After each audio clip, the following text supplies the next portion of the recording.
Hello, welcome back. আজকে এই সেশনের মধ্যে আমরা ডিসকাস করব পঞ্চম প্রজন্মের কম্পিউটার নিয়ে, অর্থাৎ ফিফথ জেনারেশন বা 5G জেনারেশন কম্পিউটার। তো এটা মূলত প্রথমে আমরা ডিসকাস করব এর সময়কাল বা ব্যাপ্তিকাল, তারপর ডিসকাস করব কি ধরনের চিপ ইউজ করা হয়েছিল এবং এর বৈশিষ্ট্য সমূহ নিয়ে এই ভিডিওর মধ্যে আমরা ডিসকাস করব। তো এটা মোটামুটি সাধারণত 2001 সাল থেকে শুরু করে বর্তমান সময়ের কম্পিউটারগুলোকে পঞ্চম প্রজন্মে কম্পিউটার হিসেবে বিবেচনা করা হয়। অনেকেই বলে যে যেহেতু এখন টাইমটা চলছে, এই পঞ্চম প্রজন্মটা প্রেজেন্ট এবং বিয়ন্ড। মূলত পঞ্চম প্রজন্ম বলতে প্রকৃত অর্থে ভবিষ্যৎ প্রজন্মকেই বোঝায়। এই প্রজন্মের কম্পিউটারগুলো মানুষের ভাষায় কথা বলা এবং মানুষের কথা বুঝতে পারার ক্ষমতাও থাকবে, অর্থাৎ এগুলো হবে বুদ্ধিমান কম্পিউটার। পঞ্চম প্রজন্ম ভিএলএসআই প্রযুক্তিকে অতিক্রম করে ইউভিএলএসআই অর্থাৎ ultra very large scale integration প্রযুক্তিতে অবস্থান করবে। ফলে 10 মিলিয়নের অধিক বিভিন্ন ইলেকট্রনিক কম্পোনেন্ট একটি সিঙ্গেল চিপের মধ্যে আনা সম্ভব হবে। এই প্রজন্মের কম্পিউটারের বৈশিষ্ট্যসমূহ নিয়ে আমরা এখন আলোচনা করব। প্রথমটা হলো বহু মাইক্রোপ্রসেসর বিশিষ্ট একীভূত বর্তনীর ব্যবহার বা ইউভিএলএসআই এর ব্যবহার। 2 নম্বর কৃত্রিম বুদ্ধিমত্তা। এখন আমরা এই সময়ের মধ্যে দেখতে পাচ্ছি যে বিভিন্ন লার্জ ল্যাঙ্গুয়েজ মডেল বা বিভিন্ন আর্টিফিশিয়াল ইন্টেলিজেন্স যুক্ত বিভিন্ন ধরনের অ্যাপ্লিকেশন আমাদের সময়ে চলে এসছে এবং যেগুলো আমাদের ফিউচার না, যেটা বর্তমানে আমরা ইউজ করছি, এবং কয়েকটা ছোট ছোট প্রম্পট দিয়ে আমরা তৈরি করে নিতে পারছি বিভিন্ন রকম ভিডিও, বিভিন্ন গল্প, বিভিন্ন মিউজিকের টোন, এমনকি আমাদের নিজেদের ভয়েস চেঞ্জ করতে পারছি এবং বিভিন্ন ধরনের ক্রিয়েটিভ ইমেজ এখন আর্টিফিশিয়াল ইন্টেলিজেন্স আমাদেরকে বানিয়ে দিতে পারছে। তো এগুলো হচ্ছে কৃত্রিম বুদ্ধিমত্তা সম্পন্ন কম্পিউটার, যেগুলো এখন বড় বড় যে কোম্পানিগুলো আছে সেই কোম্পানিগুলো আমাদের এপিআই হিসেবে আমাদের সার্ভিস দিয়ে যাচ্ছে। তারপর যে 3 নম্বর পয়েন্টটা, স্বয়ংক্রিয় অনুবাদক এবং গ্রহণযোগ্য শব্দ দিয়ে কম্পিউটারের সাথে সংযোগ এবং পরিচালনা। অর্থাৎ এটি কি করতে পারছে, এখন কোন একটা ল্যাঙ্গুয়েজে তুমি যদি টেক্সট কম্পিউটারকে দাও, সেটা অনুবাদ করে অন্য একটা ভাষায় তোমাকে দিয়ে দিতে পারবে। এমনকি এনএলপির মাধ্যমে, ন্যাচারাল ল্যাঙ্গুয়েজ প্রসেসিংয়ের মাধ্যমে আমরা মুখে যে কথা বলছি সেই কথাগুলো ডিটেক্ট করে আমাদেরকে আবার অডিও মাধ্যমে বা অডিও ভিজুয়াল মাধ্যমে আমাদেরকে সেগুলো আউটপুট দেবে।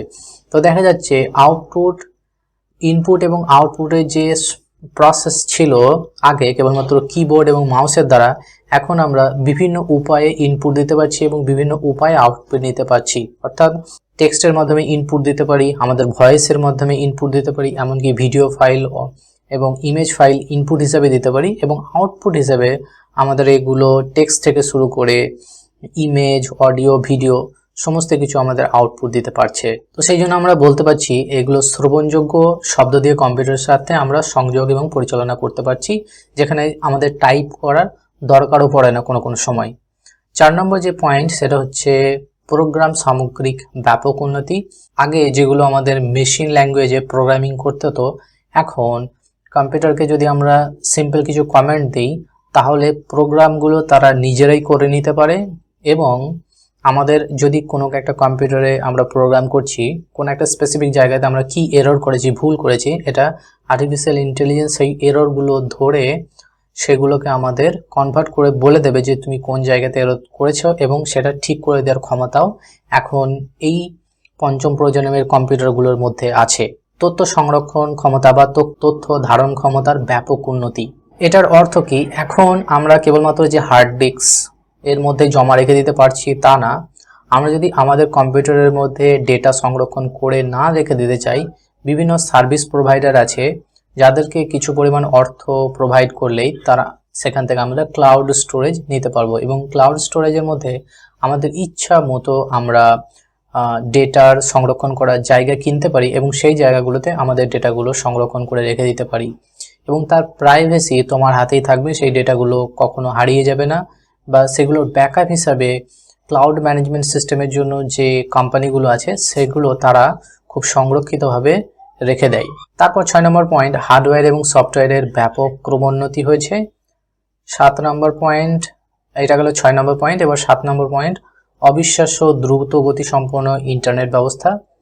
মানে ইন্টারনেট ব্যবস্থার মধ্যেও 2G ছিল প্রথম দিকে, 1G 2G 3G 4G, এখন 5G। এখনকার বর্তমান সময়ে 5G ইন্টারনেটের স্পিডে আমরা ইন্টারনেটে ব্রাউজিং করতে পারছি এবং বিভিন্নভাবে আমরা কাজগুলো করতে পারছি, এবং যেগুলোর মধ্যে টাইম খুবই গুরুত্বপূর্ণ বিষয়।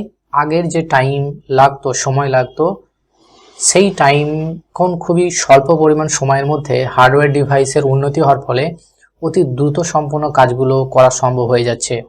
এবং এরপরে 8 নম্বর পয়েন্ট, বিপুল শক্তি সম্পন্ন সুপার কম্পিউটারের উন্নয়ন হয়েছে, এবং যার ফলেই লার্জ অ্যামাউন্ট অফ ডেটা নিয়ে এই সমস্ত LLM বা লার্জ ল্যাঙ্গুয়েজ মডেল, এবং যাতে বিভিন্ন চ্যাট জিপিটি বা এই ধরনের জিপিটি মডেলগুলো ট্রেন করা সম্ভব হচ্ছে, এবং তারা এই সমস্ত সুপার কম্পিউটারগুলো large amount of data processing করে সেখান থেকে একটা আউটপুট বার করে নিয়ে আসছে। এই ধরনের পঞ্চম প্রজন্মের কম্পিউটারগুলো দ্বারা সম্ভব হচ্ছে।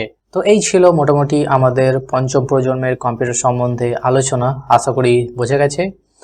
তো আমরা এই যে প্রজন্মগুলো আলোচনা করলাম, এখান থেকে যে সমস্ত পয়েন্টগুলো নোট আকারে নিতে পারবে সেগুলো নিয়ে রেখে দাও, কারণ প্রত্যেকটা পয়েন্ট আমরা যেগুলো ডিসকাস করেছি সেগুলো খুবই গুরুত্বপূর্ণ, এবং এখান থেকে এক্সামের মধ্যে কোনো না কোনো প্রশ্ন একটা আসেই। So thank you for watching this video. See you in the next one. Till then take care, bye by.